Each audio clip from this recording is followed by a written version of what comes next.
Sejak dari kecil, kita mungkin sering mendengar cerita tentang banjir besar.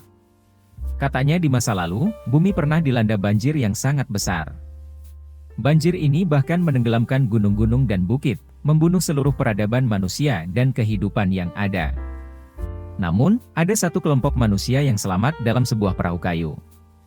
Kelompok kecil manusia ini dipimpin oleh seorang nabi, dan mereka membawa masing-masing satu pasang jenis binatang agar mereka tidak punah. Sisa-sisa manusia ini lalu menjadi nenek moyang seluruh umat manusia sekarang.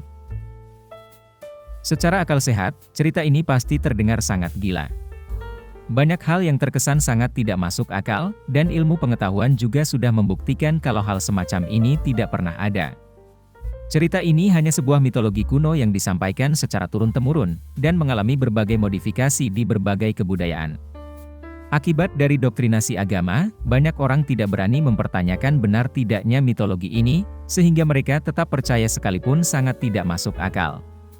Kenyataannya, mitos-mitos tentang banjir besar dapat ditemukan di banyak kebudayaan. Semuanya punya banyak kemiripan. Banjir ini dikirim oleh dewa atau Tuhan untuk menghukum kesalahan manusia. Mitos-mitos ini juga melahirkan sosok seorang manusia sebagai pahlawan atau seorang nabi. Mitologi semacam ini dapat ditemukan dalam banyak kebudayaan.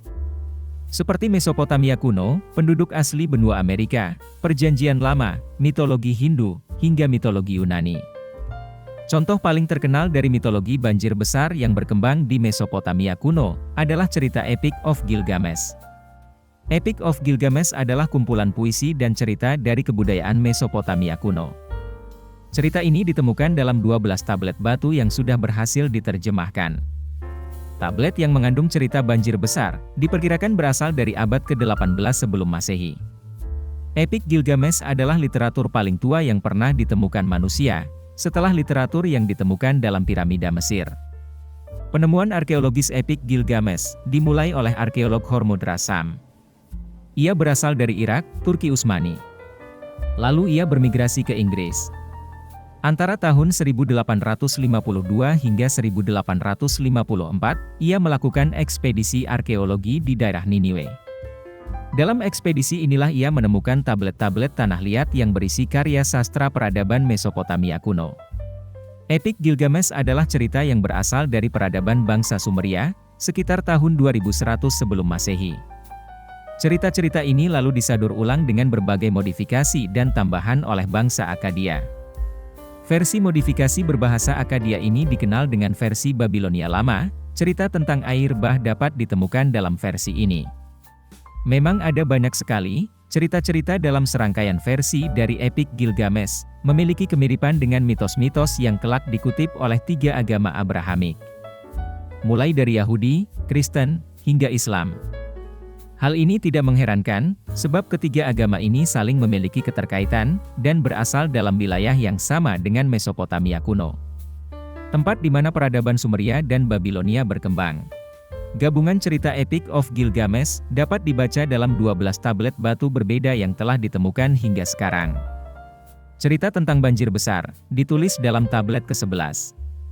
Dalam epik ini, bercerita tentang banjir besar yang dikirim oleh para dewa ke dunia manusia. Tapi saat itu salah satu dewa bernama Enki, membocorkan rencana ini kepada seorang manusia bernama Utnapishtim. Dewa Enki menyuruhnya untuk membuat sebuah perahu. Ia juga harus menyelamatkan manusia, dan membawa sepasang binatang dengan membawa mereka ke dalam perahu saat banjir akan terjadi. Kisah mitologi banjir besar, juga dapat ditemukan dalam teks-teks mitologi Hindu. Dalam cerita Purana disebutkan kalau seorang manusia suci diperingatkan oleh seorang dewa tentang bencana banjir besar, dan ia diperintahkan untuk membuat sebuah perahu.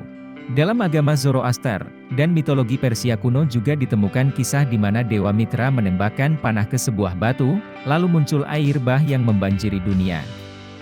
Hanya ada beberapa orang yang selamat bersama binatang ternak mereka, karena naik ke dalam sebuah perahu besar.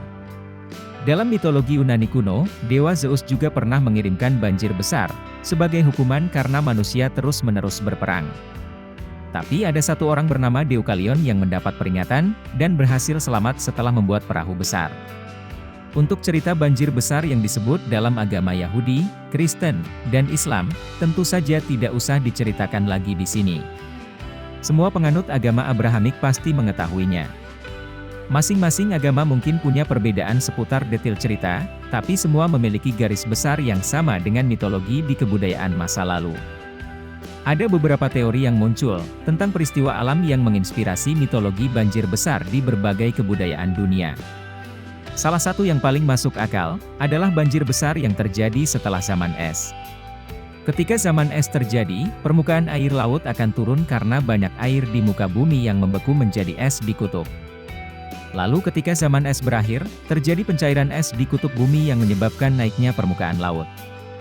Naiknya permukaan laut, mungkin saja menenggelamkan peradaban manusia di zaman batu yang hidup di dekat garis pantai dan sungai. Cerita banjir ini lalu dipertahankan dan dimodifikasi menjadi lebih dramatis oleh keturunan mereka. Berakhirnya zaman es terakhir terjadi sekitar 10.000 tahun lalu, hanya berjarak beberapa milenium dari peradaban manusia pertama di wilayah Mesopotamia. Ada juga yang berteori kalau mitologi banjir besar terinspirasi dari bencana besar di masa lalu yang menghasilkan tsunami besar. Bencana ini bisa saja dipicu oleh jatuhnya meteor atau ledakan gunung berapi supervulkano. Penemuan arkeologis epik Gilgamesh menjadi titik mengejutkan bagi umat manusia. Bagaimana tidak, cerita Nabi Nuh yang diyakini oleh penganut 3 agama besar dunia yaitu Yahudi, Kristen, Islam, ternyata dipinjam dari peradaban-peradaban masa lalu. Dengan berbagai modifikasi dan detail berbeda, Alkitab lalu mengutip mitologi ini. Narasi-narasi Alkitab lalu dikutip oleh agama Islam. Orang-orang yang menulis puisi epik Gilgamesh di masa Mesopotamia kuno adalah orang yang sangat hebat. Karya sastra mereka bisa mempengaruhi lebih dari setengah manusia yang hidup saat ini. Bahkan kisah ini tidak lagi sebatas puisi atau karya sastra, melainkan dianggap sebagai cerita suci dan benar-benar terjadi.